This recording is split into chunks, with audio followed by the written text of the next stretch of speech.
Meu nome é Roberto Salles, eu sou professor do Departamento de Microbiologia e Parasitologia do Instituto Biomédico. Hoje nós vamos conversar aqui com o professor Vitor Ferreira e ele vai fazer uma apresentação muito melhor que eu poderia apresentar. Professor Vitor Ferreira, vamos falar sobre vários assuntos hoje, mas inicialmente a sua apresentação.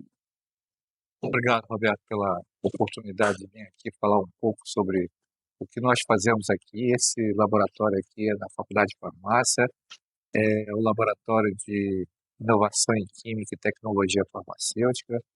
Nós fazemos química medicinal e fazemos formulações farmacêuticas de produtos ou produtos que nós sintetizamos ou fármacos que estão no mercado farmacêutico. Esse laboratório aqui foi todo montado com recursos da FAPERJ, e uma parte dele com recursos da própria.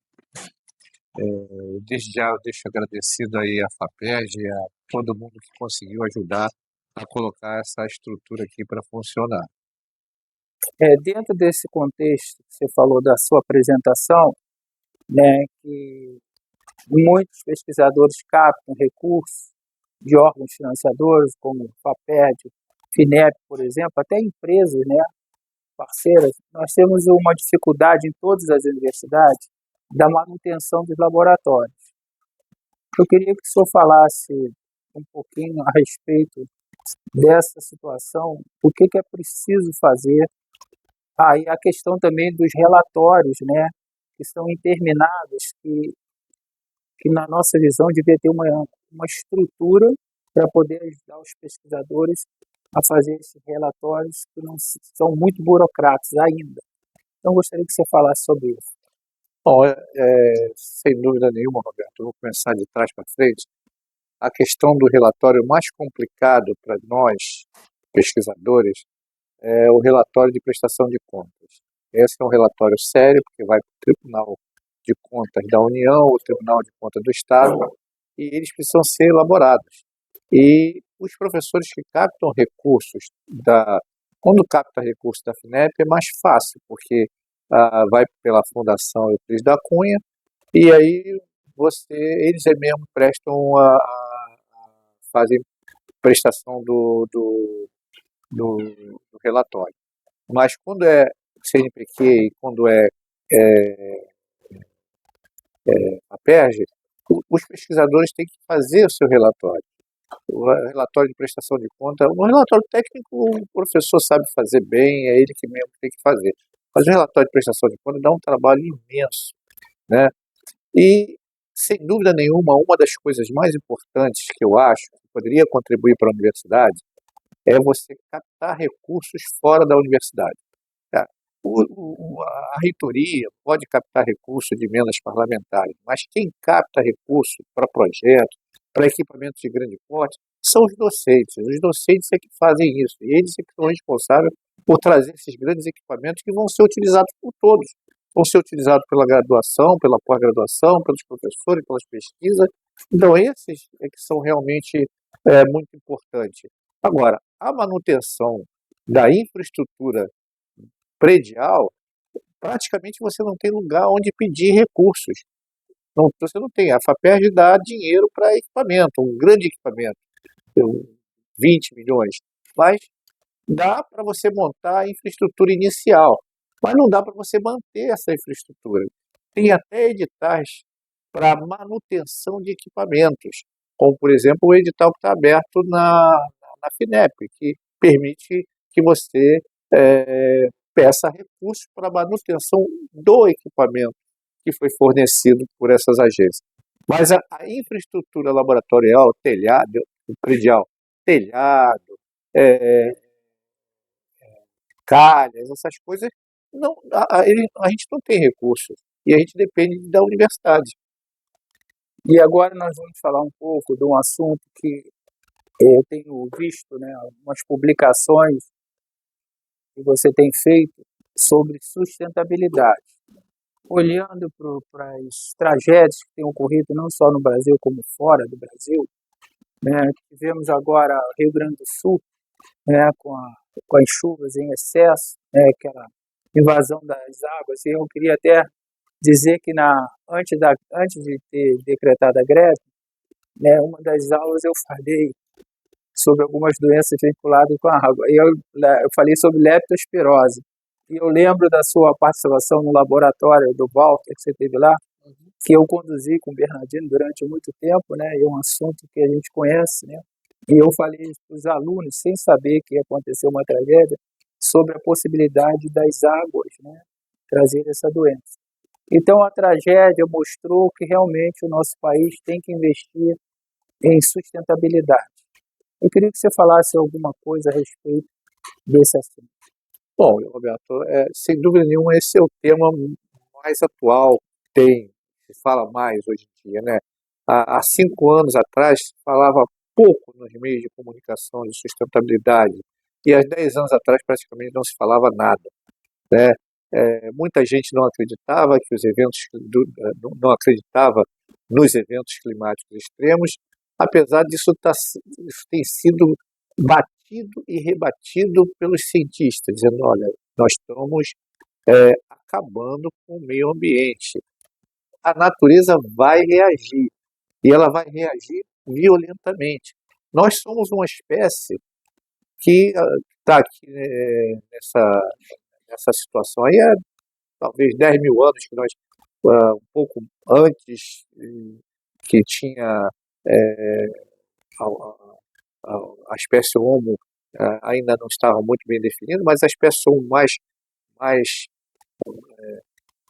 o maior potencial veio há 4 mil anos atrás, né? 4 mil anos atrás. Nós já tivemos 5 extinções em massas e nós estamos agora chegando à 6ª extinção em massa. A 6ª extinção em massa vai ser o desaparecimento da espécie humana, que já tem data marcada. Já existem estudos que marcaram qual vai ser a data, não a data exata, mas é uma data geológica, dizendo que nossa espécie vai desaparecer. É impossível conviver com um planeta finito gastando recursos infinitos. Então, a sustentabilidade é você tentar alcançar uma situação em que a espécie humana possa conviver com o meio ambiente de maneira saudável, né? Então, ter um futuro, né? A ONU tem feito muitos esforços, né, para tentar mitigar todas essas questões que estão à sustentabilidade. A sustentabilidade é um espaço multidimensional. Ninguém faz tudo da sustentabilidade, mas você pode fazer pequenas parcelas da sustentabilidade. A ONU elencou 17 objetivos do desenvolvimento sustentável. E apenas 17, mas são muito mais objetivos para você alcançar um desenvolvimento sustentável. E a sustentabilidade é esse espaço multidimensional. Fome, miséria, floresta, água, ar, solo, tudo isso está dentro desse espaço, desse campo da sustentabilidade. Então, se você não zelar, cada um zelar por alguma coisa, ninguém faz tudo dentro da sustentabilidade, mas pode fazer contribuições dentro da sustentabilidade. Então, coleta seletiva está dentro da sustentabilidade. Coleta dos materiais plásticos que vão para o oceano e ficam boiando, como são ilhas que boiam no Oceano Pacífico, ilhas do tamanho do Texas que boiam no Oceano Pacífico e se transformam em micro e nanoplástico. Esses micro e nanoplásticos acabam entrando na cadeia alimentar e acabam afetando a saúde dos humanos e dos animais e da biodiversidade toda. Então a sustentabilidade é fundamental. Sem isso nós não existimos. Acabar com o meio ambiente é uma guerra insana. E desde 1950 já se falava isso. É a guerra insana, é a guerra perdida do homem contra a natureza. E qual seria o papel das universidades? O que elas poderiam fazer de prático no momento em relação à sustentabilidade? Olha, a universidade, ela já faz bastante coisa, mas ela faz dentro dos projetos de pesquisa. Os projetos de pesquisa têm muitas pessoas, muitos cientistas dentro da universidade fazendo trabalhos em cima de meio ambiente, sustentabilidade, biologia, biodiversidade. Existe um monte deles. Agora, A universidade trata seriamente a sustentabilidade? Faz coleta seletiva, faz replantio de árvores, faz economia de luz, faz economia de água, faz reciclagem de água de destilador, faz reciclagem dos materiais do laboratório? É isso que a gente precisa saber, porque a universidade, ela é um ambiente, e esse ambiente precisa ser tratado, né? É claro que os professores fazem isso, mas fazem na sua pesquisa, fazem pesquisa. Tem gente que faz pesquisa em biodiversidade, tem gente que faz pesquisa em animais filtrantes. Você vai lá na biologia, tem um monte de professores fazendo pesquisa, mas são pesquisa, mas não é a universidade tratando desse assunto. A universidade precisa tratar desse assunto mais seriamente, assim como as prefeituras, né? Só que as prefeituras não fazem isso. Nós não conseguimos gerir mais do que 30% do lixo. Não conseguimos gerir, nem recolher, nem reciclar. E essa seria a gestão de resíduos sólidos pelas prefeituras, deveria ser mais ou menos a mesma coisa que se faz dentro da universidade, né? E a universidade deveria ser o polo para ensinar todos os alunos, todos, não importa se é da letras, da química, da física, da matemática, todos os alunos precisam aprender sobre sustentabilidade, aprender como conviver com esse planeta. E a pós-graduação, a pesquisa e a inovação dentro do contexto das universidades? Qual o futuro? Olha, a universidade cresceu, as universidades públicas cresceram em função disso aí. E todo mundo que procura um especialista da UF, da UFRJ, da Unicamp, da USP, procura porque ele tem conhecimento. E ele tem conhecimento através das pesquisas que é feita com os alunos de pós-graduação, alunos de iniciação científica, alunos de graduação, eles vão aprendendo e vão se especializando nesses temas. Então, esses temas são os temas mais importantes. As pessoas, você vê na televisão, quando tem algum problema, você vê na televisão quem é que eles chamam para a entrevista. São professores universitários e das universidades públicas. Então, o papel da universidade pública no desenvolvimento de ciência e tecnologia é incrível, é incrível. E nós conseguimos fazer mais do que realmente nós recebemos, porque nós, não vou nem falar do salário, porque realmente nosso salário está defasado. Eu vou falar das condições de trabalho dentro das universidades, tem universidades que estão muito bem conceituadas, tem muito boas condições de trabalho, e tem universidades que estão ainda patinando, não conseguiram alcançar o nível de maturidade. Basta ver pelos níveis, pelas classificações das universidades nesses rankings de classificação de universidade, nós vimos que nossas universidades não estão tão bem classificadas assim. A melhor que tem é a USP, né? Tem uma classificação excelente frente às outras universidades do mundo. Mas a maioria, isso não é verdade para a maioria das universidades no Brasil. E nós precisamos ter mais cuidado com o sistema de pós-graduação. Precisamos ter mais bolsas, né? Precisamos ter mais recursos, precisamos ter bolsas, porque são profissionais da pós-graduação, são profissionais, são pessoas que já se formaram e não podem receber salários que são incompatíveis com a função, com a graduação que esses têm. Aí você pega um médico para fazer um mestrado, um doutorado, ele poderia estar ganhando muito mais no mercado, mas ele gosta de desenvolver e fazer pesquisa e quer se desenvolver, mas como? Com o salário que nós temos nas bolsas, né? As bolsas tiveram uma melhoria agora, recente, no governo Lula, mas ainda precisa avançar muito. Sem isso, nós não vamos ter uma universidade forte. A universidade é forte se você tem um corpo docente forte e se você tem um corpo discente forte e tem uma pós-graduação forte. Isso é uma universidade forte. Tá? É uma universidade que tem isso aí. E precisamos das agências de fomento para que propiciem recursos para a pesquisa. Sim. E tendo uma pós-graduação e pesquisa forte, temos também a inovação como criação de patentes. A inovação, ela surge da pesquisa, né? As pessoas fazem inovação a partir das pesquisas. Você tem conhecimento científico, esse conhecimento científico avança e, ao mesmo tempo, avança a inovação. Cada vez mais a inovação e a pesquisa científica inédita, né, estão se aproximando mais uma da outra. Cada vez mais está ficando mais próxima a inovação do desenvolvimento científico. E sem o desenvolvimento científico, você não consegue fazer inovação. A inovação surge do momento da descoberta, surge do momento da pesquisa despretensiosa e surge de uma condição específica que você tenha dentro da universidade. Ou a universidade ou as empresas. As empresas se apropriam do conhecimento gerado na universidade e fazem seu desenvolvimento científico, fazem suas inovações. Mas a universidade também pode fazer a inovação, ela pode pegar o conhecimento científico dela e transformar em inovação. Sim, sem dúvida nenhuma. Inclusive, o que se fala por aí é que você, como um grande cientista e produtor de patentes, tem patente sua sendo usada por empresas, mas você não deu o pulo do gato. Nossa. As empresas estão usando patente, mas você tem um pulo do gato que elas não estão utilizando como deveria.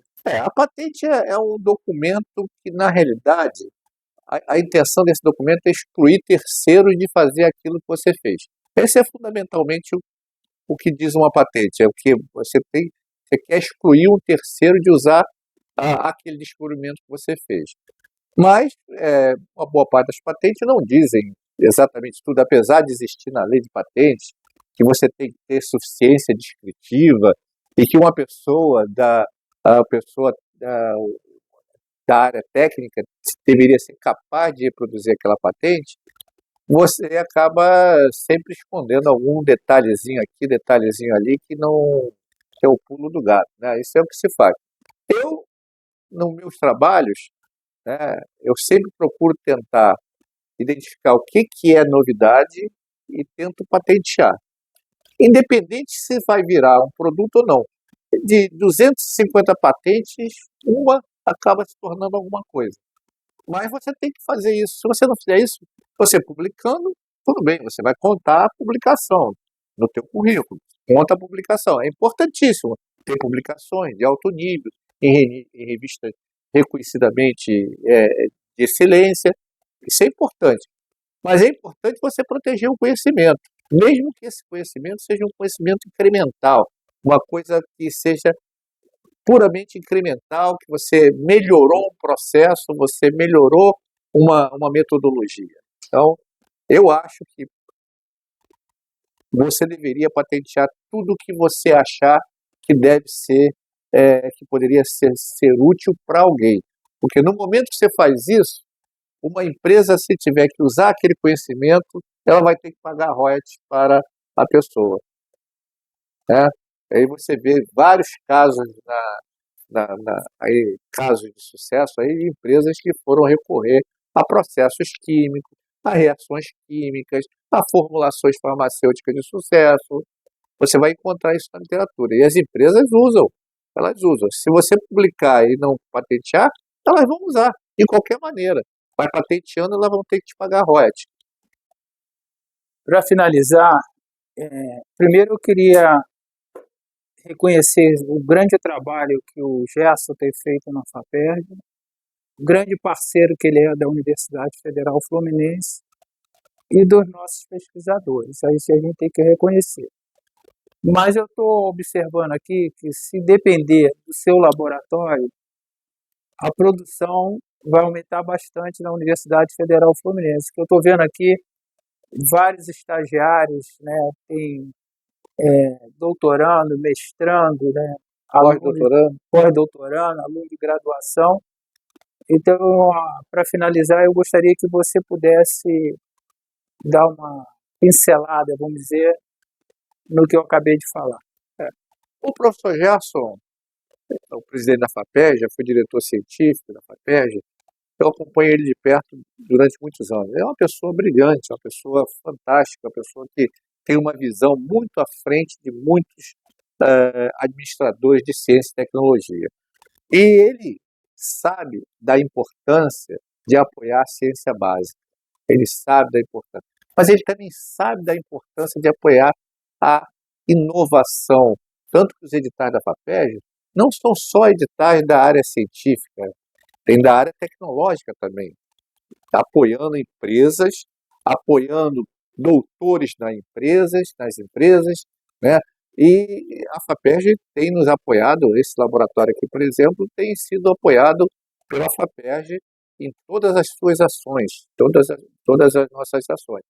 E eu agradeço muito a FAPESP, porque eu agradeço o CNPq também e a CAPES, porque são agências que são as 3 agências, e a FINEP também, que a gente conseguiu uma ressonância magnética nuclear novo, um antigo pela FINEP, um novo pela FAPESP, mas a FAPESP tem sido parceira da universidade aqui, colocando muito recurso aqui. E o que tem que se chamar a atenção é que o Gerson tem conseguido captar todos os recursos que tem de direito na FAPESP, que são 2% da arrecadação do ICMS do Estado. Então, ele tem conseguido convencer os governadores a colocar dinheiro onde ele tem que colocar. Isso é verdade, já tentaram cortar, mas não conseguiram. Queremos agradecer ao professor Vitor Ferreira, a todos os colaboradores já nominados aqui, né, presentes, e dizer que a universidade sente realmente muito orgulho de ser fazer parte do quadro docente de pesquisadores da nossa universidade. E esperamos, né, que as nossas universidades, fiquem cada vez melhor, né, com o tempo, e que possa ter realmente uma visão de futuro, né, um pouco melhor dentro do contexto que foi discutido aqui. Na verdade, essas entrevistas servem para as pessoas conhecerem um pouco a UF, porque as pessoas entram aqui na universidade, o professor, o aluno, eles ficam perdidos, não sabem a quem recorrer, não sabem a que órgão tem que se dirigir um documento, e às vezes uma pessoa chega a chefe do departamento, porque ninguém quer participar, e essa pessoa tem boa vontade e também não conhece a estrutura da universidade. Então, acho que isso é muito importante que a própria universidade se conheça. Verdade. Então, nós nominamos, né, o quadro de Conhecendo a Universidade Federal Fluminense. Muito obrigado pela Obrigado, Roberto, pela oportunidade de falar alguma coisa do nosso grupo de pesquisa.